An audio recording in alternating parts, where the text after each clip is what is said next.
السلام علیکم ورحمۃ اللہ وبرکاتہ.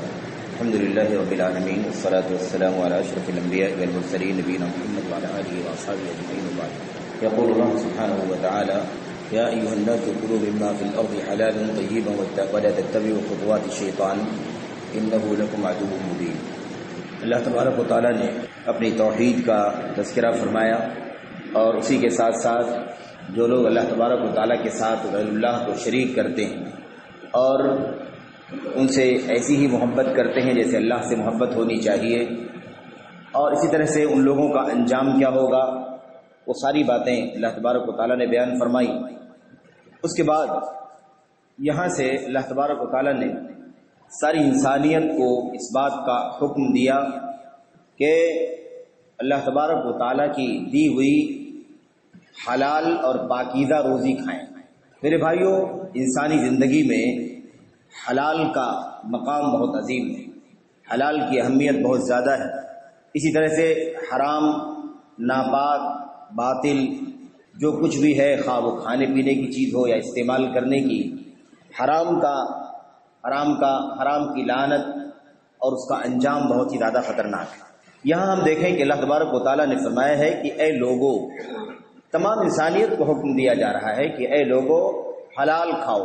ہمارے سامنے اور بھی آیتیں اللہ کے کلام کی ہیں جس میں اللہ تبارک و تعالیٰ نے ایمان والوں کو مخاطب کیا ہے. اے ایمان والو، اللہ تبارک و تعالیٰ کی پاکیزہ اور حلال روزی کھاؤ.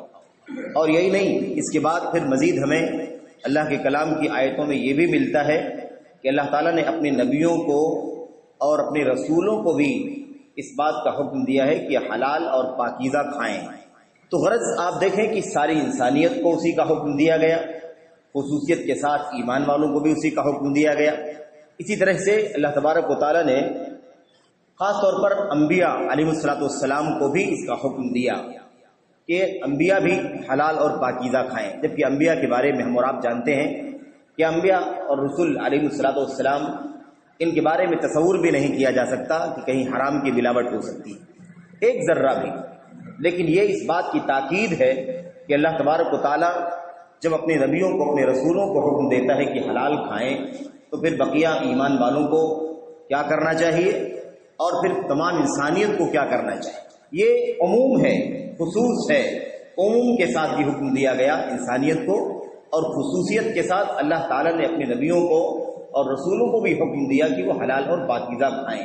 اس سے یہ پیغام ملتا ہے، یہ سبق ملتا ہے کہ ایک ذرہ بھی حرام کی ملاوٹ کی کوئی گنجائش نہیں.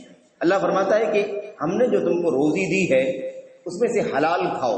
اس کا مطلب دنیا کے اندر اللہ تبارک و تعالیٰ نے حرام بھی رکھا ہے، اور وہ آزمائش کے لیے ہے، امتحان کے لیے ہے کہ ہمیں اس سے بچنا ہے اور حلال پر بھی اکتفا کرنا ہے. یہاں اللہ تعالیٰ فرماتا ہے یا ایھا الناس کلوا مما فی الارض حلالا طیبا. اے لوگو، اے انسانوں، جو کچھ زمین میں ہے اس میں سے حلال اور پاکیزہ کھاؤ. پوری زمین میں حلال بھی ہے، حرام بھی ہے، جائز بھی ہے، ناجائز بھی ہے، حق بھی ہے، ناحق بھی، ہر طرح کی چیزیں موجود ہیں، کیونکہ ہمیں اور آپ کو آزمائش کے لیے، امتحان کے لیے پیدا کیا گیا ہے. ہم ہر پل، ہر گھڑی اور ہر لمحہ اللہ تبارک و تعالیٰ کی طرف سے آزمائش میں، امتحان میں. اسی امتحان کا ایک پہلو کھانے پینے سے متعلق ہے، حلال و حرام سے متعلق ہے، جائز و ناجائز سے متعلق ہے. حلال کمائی، حرام کمائی، حلال غذا، حرام غذا، اس سے متعلق بھی ہماری اور آپ کی آزمائش کا سلسلہ چل رہا ہے. تو اللہ نے یہاں فرمایا کہ جو کچھ زمین میں ہے اس میں سے حلال اور پاکیزہ کھاؤ. یہ حلال کیا چیز ہے؟ حلال عربی زبان کا لفظ ہے حل یحل، حل یحل، حل یحل. یہ جو ہا اور لام کا جو روٹ ہے، اس کے معنی کھولنے کے ہوتے ہیں. یہاں جو حلال ہم لوگ حلال حرام کے بالمقابل بولتے ہیں، اس کا مطلب یہ ہوتا ہے کہ جو بھی روزی، جو بھی غذا، جو بھی کھانے پینے کی چیزیں، جو بھی کمائی کی چیزیں ہیں، ان تمام چیزوں کے اوپر اللہ تبارک و تعالیٰ نے حرام کی گانٹھ لگائی ہے، حرام کی بندھن لگائی ہے، حرام سے باندھا ہوا ہے. اور وہ حرام کئی چیزیں ہو سکتی ہیں، اس کے اوپر حرام کی گانٹھ لگی ہوئی ہے. تو جس کے اوپر حرام کی گانٹھ لگی ہوئی ہو اسے نہ کھاؤ، اسے نہ استعمال کرو. حلال کھاؤ، یعنی جس کے حرام کے بندھن کو اللہ نے کھول دیا، جس کے حرام کی گانٹھ کو اللہ نے کھول دیا. وہ حرام کی گانٹھ کیا ہو سکتی ہے؟ وہ سود ہو سکتا ہے، وہ چوری ہو سکتا ہے، وہ ڈکیتی ہو سکتا ہے، وہ جھوٹ بول کر کے ہو سکتا ہے، جھوٹی قسم کھا کر کے ہو سکتا ہے، وہ ڈاڑھی مار کے ہو سکتا ہے، وہ غبن کر کے ہو سکتا ہے، وہ بددیانتی کر کے ہو سکتا ہے، وہی شکلیں ہو سکتی ہیں۔ جتنی بھی حرام کی شکلیں ہیں ان تمام حرام کی شکلوں سے اللہ تبارک و تعالیٰ نے جس پر گانٹھ لگایا ہوا ہے وہ ہمارے لیے جائز نہیں۔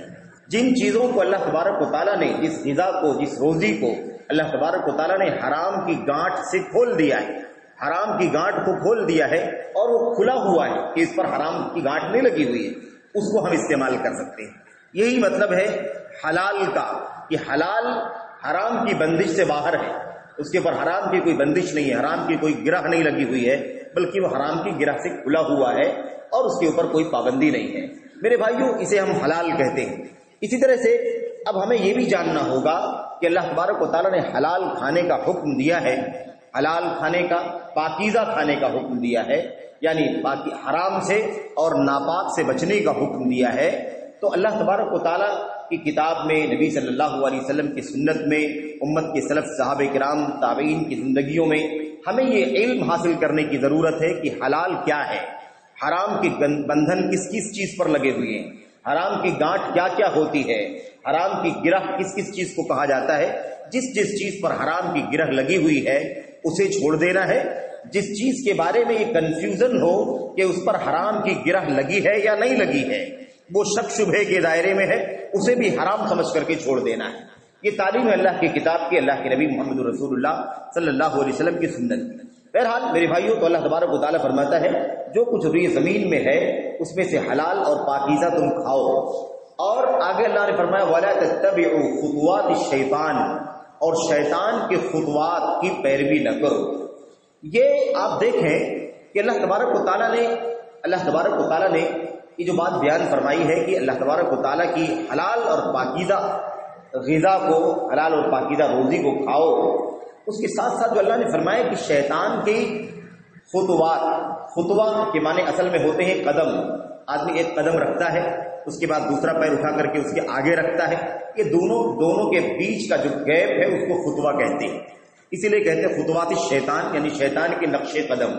نقش قدم یعنی اس کی چال، اس کے پیچھے، اس کے چلنے کے ساتھ چلنا، اس کے کہنے کے مطابق چلنا، اس کے قدم قدم چلنا، اس طرح ترجمہ کر لیا جاتا ہے وَلَا تَتَّبِعُوا خُطُوَاتِ الشَّيْطَانِ، شیطان کے خطوات کی پیروی مت کرو، یعنی جیسے جیسے وہ چل رہا ہے، جیسے جیسے تم کو چلانا چاہتا ہے ویسے تم نہ چلو، اس کے پیچھے پیچھے نہ چلو۔ اب اس کی تفسیر کو ہم دیکھتے ہیں تو کسی نے کہا خطوات سے مراد اس کے عمل ہیں، شیطان کے عمل کی طرح عمل نہ کرو۔ کسی نے کہا شیطان کی پیروی، شیطان کی اطاعت اور شیطان کی تابع داری نہ کرو۔ خیر، یہ سارے معنی اس کے اندر شامل ہیں، کیونکہ اللہ تعالیٰ کے کلام کے اندر ایسا لفظ استعمال کیا گیا ہے جو لفظ بہت ہی جامع ہے، بہت ہی جامع لفظ ہے کہ اس کے قدم جیسے اٹھتے ہیں اور اگلا قدم اٹھتا ہے، ایسے ہی تم بھی اپنے قدم نہ اٹھاؤ کہ جیسے اس نے آگے قدم اٹھایا آپ بھی اس کے پیچھے قدم اٹھا لیں، وہ اگلا قدم اٹھائے تو آپ بھی اس کے پیچھے اگلا قدم اٹھائیں۔ یہ چیز نہیں ہونی چاہیے، شیطان کے قدم قدم نہ چلو۔ اس میں ایک بات کھلے طور پر ہماری سمجھ میں آ رہی ہے اللہ کے کلام کی آیت کریمہ کے اندر، کہ جو حلال سے دور کر کے حرام کی بندھن جس پر لگی ہوئی ہے، حرام کی گرہ اور گانٹھ جس چیز پر لگی ہوئی ہے، سود ہے، رشوت ہے، چوری ہے، ڈکیتی ہے، غبن ہے، خیانت ہے، جھوٹ بولنا ہے، جھوٹ کی قسم کھانا ہے وغیرہ، یا ڈانڈیاں مارنا ہے، ناپ تول میں کمی کرنا ہے، کاغذات میں خرد وغیرہ، جو بھی حرام کی شکلیں ہو سکتی ہیں، وہ ساری شکلیں جو ہیں اس کی طرف جو انسان لپکتا ہے، اس کی طرف انسان جو جاتا ہے اور اس کو حاصل کرنے کی کوشش کرتا ہے، اس کے پیچھے شیطان ہے۔ شیطان کے نقش قدم کی پیروی کرنے کی وجہ سے انسان حرام کی طرف جاتا ہے۔ حلال کھاؤ، حلال اور پاکیزہ کھاؤ، شیطان کے نقش قدم کی پیروی نہ کرو، یہ بالکل لازم ملزوم ہے، دونوں چیزیں جڑی ہوئی ہیں۔ کہ اگر حلال کھانا ہے تو یاد رکھو کہ شیطان کی پیروی سے بچنا ہے، کیونکہ شیطان کی پیروی اگر کرو گے تو پھر حلال اور پاکیزہ کی پابندی نہیں کر پاؤ گے۔ حلال اور پاکیزہ تمہیں شیطان نہیں کھانے دے گا، بلکہ تمہیں اس کے پیچھے لگائے گا، تمہارے دل کے اندر اس کی لالچ ڈالے گا۔ اور اسی لیے آپ دیکھیے کہ انسان جب حلال کرتا ہے، حلال کھاتا ہے، اس کا ایمان ہوتا ہے تو الحمدللہ حلال میں ہی اسے برکت ملتی ہے، اور وہ بہت ہی زیادہ قناعت کے ساتھ، بہت ہی زیادہ کہہ لیجیے اکتفا کر کے اور اپنے حالات کو قابو میں رکھ کر کے، کنٹرول میں رکھ کر کے وہ اپنا گزر بسر کر لیتا ہے، اس کی بھی صبح و شام گزر جاتی ہے، اس کے بھی شب و روز گزر جاتے ہیں، کسی بھی طریقے سے آسانیاں پریشانیاں اس کی زندگی میں ضرور آتی ہیں، لیکن وہ حلال کا اس نے طے کر رکھا ہے، اس لیے اس کا گزر بسر آسانی کے ساتھ ہو جاتا ہے۔ اس کے علاوہ آپ دیکھیں، جب انسان قناعت نہیں کرتا ہے، جب اللہ تبارک و تعالیٰ کی طرف سے حلال پر اکتفا نہیں کرتا ہے، اس کا میلان، اس کا رجحان، اس کی سوچ، اس کا ذہن اور اس کی طبیعت حرام کی طرف مائل ہوتی ہے، اور وہ حرام حاصل کر کے کشادگی کے ساتھ رہنا چاہتا ہے، فراوانی کے ساتھ رہنا چاہتا ہے، اور سوچتا ہے کہ میں حلال حرام نہ دیکھوں بلکہ اعلیٰ قسم کی لائف گزاروں، اور لائف اسٹیٹس، لائف معیار، زندگی کا معیار جو ہے بڑا اونچا میں گزاروں، میرے پاس معیاری گھر ہو، معیاری گاڑی ہو، معیاری رہن سہن ہو، اور معیاری زندگی میں گزاروں، لوگوں کے درمیان میرا چرچا اچھا ہو وغیرہ۔ تو میرے بھائیوں، آپ دیکھیے ایسے لوگوں کے بارے میں شیطان، اللہ تبارک و تعالیٰ فرماتا ہے کہ شیطان ایسے لوگوں کی پذیرائی کرتا ہے اور اس کے لیے اس حرام کو خوشنما بناتا ہے، اس کو خوبصورت بناتا ہے، اور اس کے دل میں اس کی محبت ڈالتا ہے کہ بہت اچھا ہے، استعمال کرو، یہ دیکھو خوشحالی تمہیں مل رہی ہے، کتنے لوگ ہیں جو مشقت اور پریشانی کی زندگی گزار رہے ہیں، تم کتنی خوشی کے ساتھ زندگی گزار رہے ہو، ایسے ہی بہتر ہے۔ جبکہ جو لوگ کم پر گزارا کرنا چاہتے ہیں، جو لوگ حلال ہی پر اکتفا کرنا چاہتے ہیں، حرام سے دور ہٹتے ہیں، چاہے تنگی میں رہیں، پریشانی میں رہیں، تو شیطان کے بارے میں اللہ تبارک و تعالیٰ نے فرمایا یعدکم الفقر والبطر، یعدکم الفقر، شیطان کیا کرتا ہے؟ وہ تمہیں فقیری اور محتاجگی کا وعدہ کرتا ہے۔ یعنی کیا مطلب؟ تمہیں ڈراتا ہے کہ اگر تم ایسا نہیں کرو گے، حرام کی طرف نہیں جاؤ گے، تو فقیر ہو جاؤ گے، محتاج ہو جاؤ گے، کب تک تمہاری گاڑی چلے گی، کب تک تم ایسے ہی گزارا کر پاؤ گے، اور مشکل سے تمہاری زندگی کٹے گی، اس لیے تم بڑے کلاش ہو جاؤ گے، محتاج ہو جاؤ گے، در در کی ٹھوکریں کھاؤ گے، ہاتھ پھیلانے پر مجبور ہو جاؤ گے وغیرہ۔ تو اصل مسئلہ یہ ہے کہ یہ جو حرام کی طرف انسان لپکتا ہے، حرام کی طرف مائل ہوتا ہے، اس کے پیچھے شیطان ہے، اور اس میں کوئی شک نہیں ہے۔ انسان حرام کی طرف قدم بعد میں بڑھاتا ہے، انسان ہاتھ بعد میں بڑھاتا ہے، انسان اس کے لیے کوئی عملی طور پر اقدام بعد میں کرتا ہے۔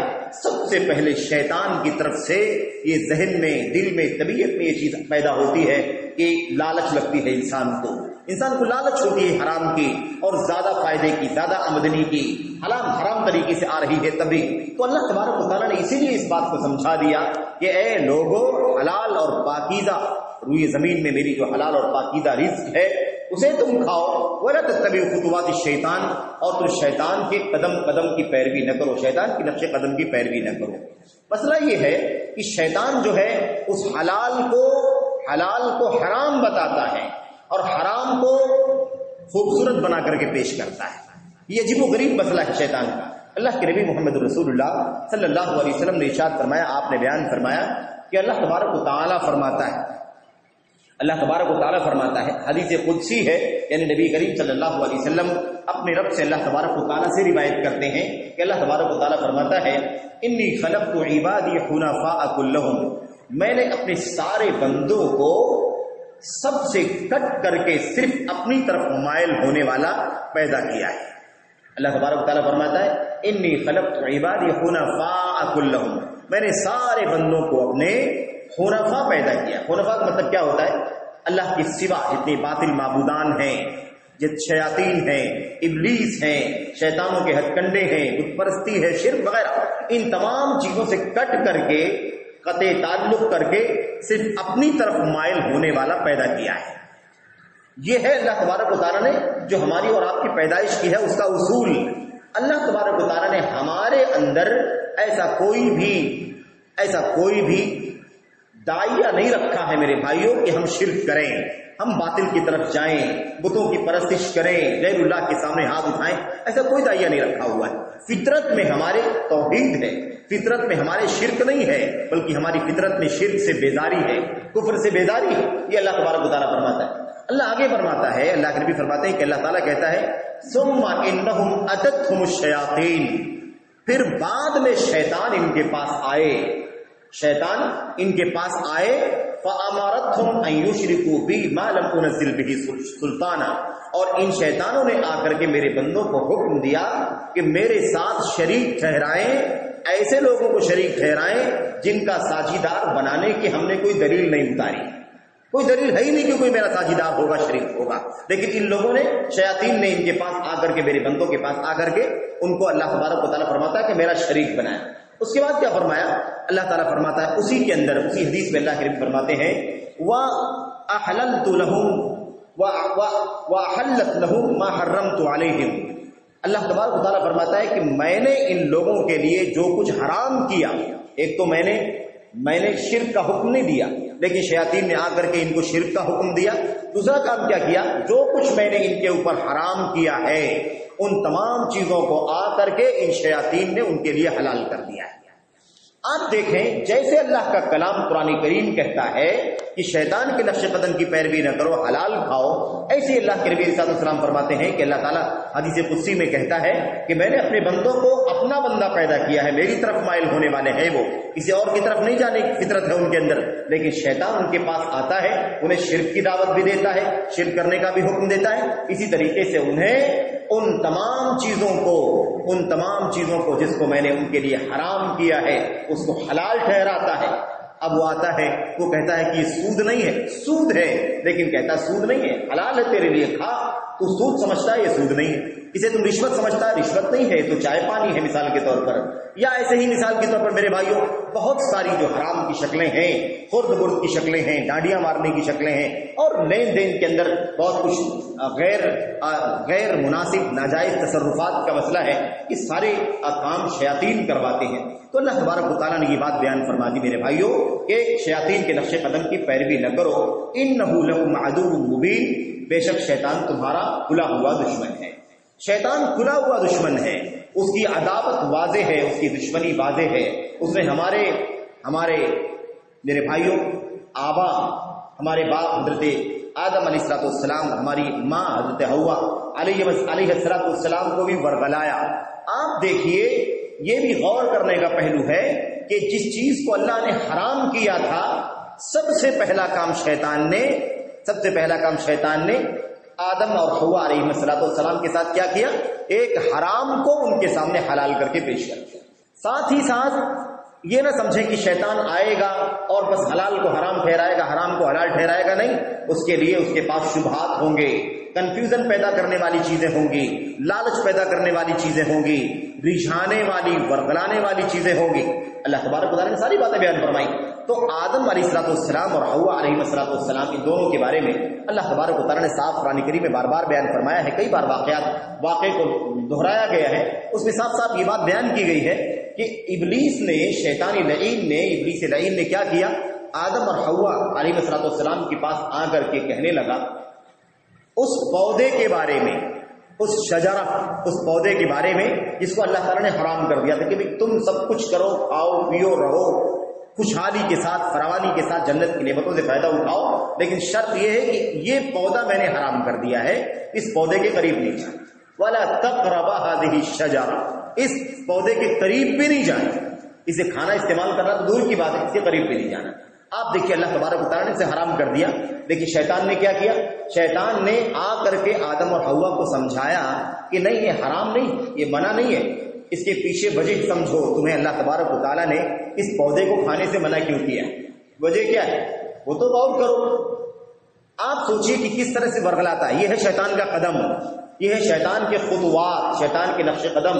جیسے جیسے شیطان نے سمجھایا، آدم اور حوا علیہ السلام اس کے پیچھے چلتے رہے، اور بہرحال اللہ تبارک و تعالیٰ کی مرضی تھی۔ حالت ظاہر یہ ہو گئی کہ آج ہم دنیا کے اندر ہیں جو اللہ تبارک و تعالیٰ کو مقصود تھا۔ میرے بھائیو کیا کہا اللہ تبارک و تعالیٰ، شیطان نے کیا کہا؟ حل ادلکم، کیا میں تمہیں ایک بات نہ بتلاؤں؟ شیطان کو بتلانے کی کیا ضرورت؟ اور شیطان بتلانا چاہتا ہے تو آدم اور حوا کو سننے کی کیا ضرورت ہے؟ لیکن نہیں، یہ ہے شیطان کی خطوات، شیطان کے نقش قدم۔ کیا کیا اس نے؟ کہا میں تمہاری رہنمائی کرتا ہوں، بتانا چاہتا ہوں کہ وجہ کیا ہے، کس وجہ سے اللہ نے اس پودے کو حرام کیا ہے۔ اعلی شجرۃ الخلد وملک لا یبلا، کیا کہا شیطان نے؟ کہا اللہ تبارک و تعالیٰ نے تم کو اس پودے کو کھانے سے اسی لیے منع کیا ہے کیونکہ اس کے پیچھے دو راز ہیں۔ یہ جو پودا ہے یہ شجرۃ الخلد ہے، شجرۃ الخلد۔ ایک بات تو یہ ہے کہ یہ آب حیات ہے، یوں سمجھ لیں، یعنی یہ پودا اگر تم کھا لو گے تو پھر زندگی کبھی بھی تمہاری موت نہیں آئے گی، ہمیشہ زندہ رہو گے، اور جب مرو گے نہیں زندہ رہو گے تو جنت کی نعمتوں سے فائدہ اٹھاتے رہو گے، ورنہ اگر تمہاری موت آ جائے گی تو اس نعمت سے محروم کر دیے جاؤ گے، اس نعمت سے تمہارا سلسلہ کٹ جائے گا۔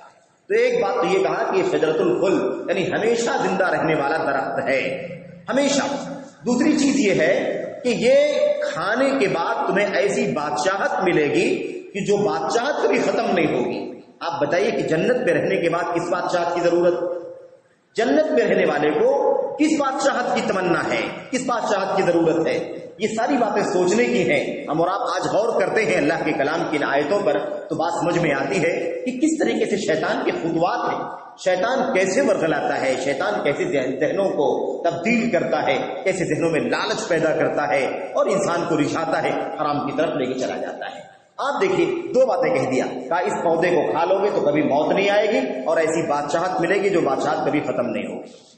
یہ ہے اب ہماری اور آپ کی زندگیوں میں جو حرام آتا ہے، جو ہم رشوت لیتے ہیں، جو ہم سود کھاتے ہیں، جو کاغذات میں وکیلوں کو خرد برد کرنے کے لیے پیسے دیتے ہیں، زمینیں ہتھیا لیتے ہیں بہت سارے لوگ، یا مثال کے طور پر ڈانڈیاں مارتے ہیں، خیانت کرتے ہیں، ویل للمطففین، بربادی ہے ان لوگوں کے لیے جو ناپ تول میں کمی کرنے والے لوگ ہیں۔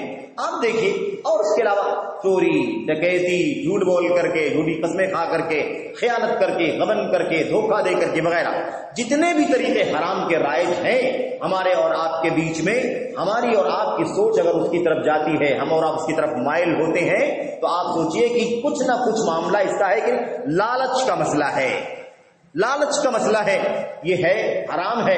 کبھی حرام سمجھ میں آتا ہے لیکن انسان سوچتا ہے ٹھیک ہے حرام ہے لیکن ہم توبہ کر لیں گے اس کے بعد میں۔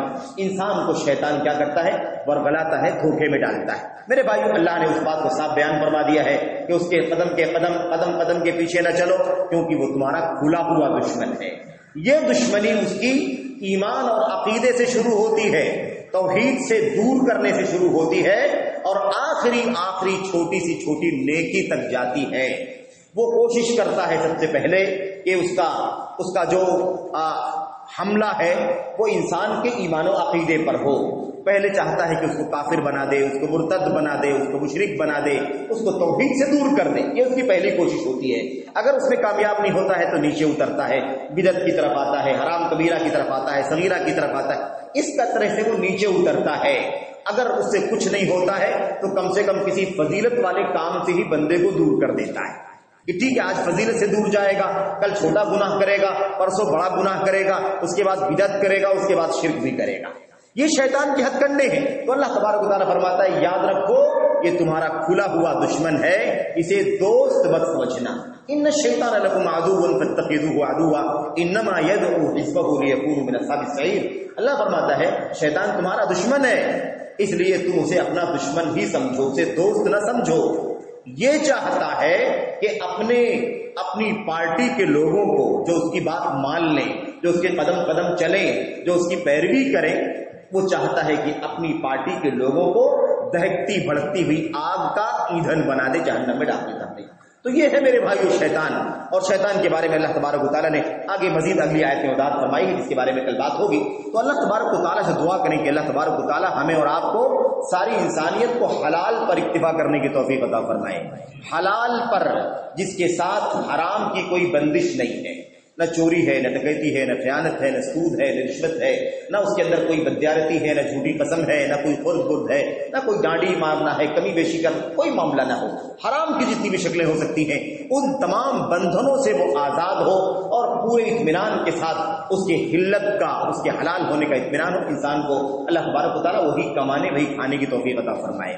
تو میرے بھائیو یہ اللہ تبارک و تعالیٰ کا حکم ہے۔ آپ سوچئے اللہ کا کلام ہے، توحید کا بیان کیا گیا ہے، اور توحید کے بیان کے بعد اللہ تبارک و تعالیٰ ہماری روزی روٹی کے حلال ہونے کا تذکرہ کر رہا ہے کہ حلال کھاؤ، پاکیزہ کھاؤ، حرام کی طرف نہ جاؤ، کیونکہ حرام کی طرف جاؤ گے تو یاد رکھو کہ شیطان کے نقش قدم کی پیروی کرنے والے ہو، کیونکہ شیطان ہی تم کو حرام کی طرف لے کر کے جاتا ہے۔ تو سب سے پہلا کام یہ ہے کہ اگر ہمارا اور آپ کا ذہن کبھی بھی کسی ایسے ڈیل کی طرف جائے، کسی ایسے سودے کی طرف جائے، کسی ایسی کمائی کی طرف جائے میرے بھائیوں جس میں کوئی بھی شبہ بھی ہو، تھوڑا سا کنفیوژن بھی ہو، اطمینان نہ ہو اس کی بنیاد پر کتاب و سنت کی روشنی میں، تو ہمیں اور آپ کو چاہیے کہ ہم اپنا قدم اس سے پیچھے ہٹا لیں، کیونکہ خطرہ ہے کہ وہ قدم شیطان کے قدم پر نہ چلا جائے، کیونکہ شیطان کے نقش قدم سے بچنے کا حکم دیا گیا ہے۔ کیونکہ میرے بھائیوں اللہ کے نبی صلی اللہ علیہ وسلم کی بہت ساری حدیثیں جس کا تذکرہ ہوگا کہ اللہ کے نبی نے فرمایا کہ اس سے بھی اپنے آپ کو بچاؤ جس میں شک و شبہ ہے، شک شبہ کی چیزوں سے بھی اپنے آپ کو بچاؤ، دع ما یریبک الی ما لا یریبک، اس سے اپنے آپ کو بچاؤ، اس کو چھوڑ دو جو شک شبہ کا ہے، اس چیز کی طرف چلے جاؤ جس میں کوئی شک شبہ نہیں ہے، پورے اطمینان کے ساتھ، شرح صدر کے ساتھ، وہ حلال ہے تو اسے استعمال کرو، حرام کا شک بھی ہے تو اسے چھوڑ دو۔ اسی لیے اللہ کے نبی نے فرمایا تھا الاسم ما حاک فی صدرک، گناہ وہ ہے جو تمہارے دل میں کھٹکے، وہ کرہت ان یطلع علیہ الناس، اور تمہیں پسند نہ ہو کہ لوگوں کو معلوم پڑ جائے۔ میرے بھائیوں تو کھٹکتا ہے دل کے اندر، لیکن انسان اس کی پرواہ نہیں کرتا ہے، آگے بڑھ جاتا ہے، وہ قدم شیطان کا قدم ہو سکتا ہے، اس کی فکر نہیں کرتا۔ اللہ سے دعا ہے کہ اللہ تبارک و تعالی ہمیں حلال پر اکتفا کرنے کی توفیق عطا فرمائے، حرام کے ذرے ذرے سے بچنے کی توفیق عطا فرمائے۔ حرام کی وعیدیں، حرام کی لعنتیں بہت زیادہ ہیں، انسان کی روزمرہ کی زندگی میں ہے، صبح و شام میں ہے، پل پل حرام کی لعنت موجود ہے، اور آخرت میں بھی یہ بہت بڑے خسارے کا سبب ہے۔ اللہ تبارک و تعالی ہمیں حلال کی پر اکتفا کرنے کی توفیق عطا فرمائے، اور حرام کے ایک ایک ذرے سے اللہ تعالی ہمیں اور آپ کو بچنے کی توفیق عطا فرمائے، توبہ کرنے کی توفیق عطا فرمائے، آمین یا رب العالمین۔ وصلی اللہ وسلم وبارک علی نبینا محمد وعلی آلہ وصحبہ اجمعین۔ السلام علیکم ورحمۃ اللہ وبرکاتہ۔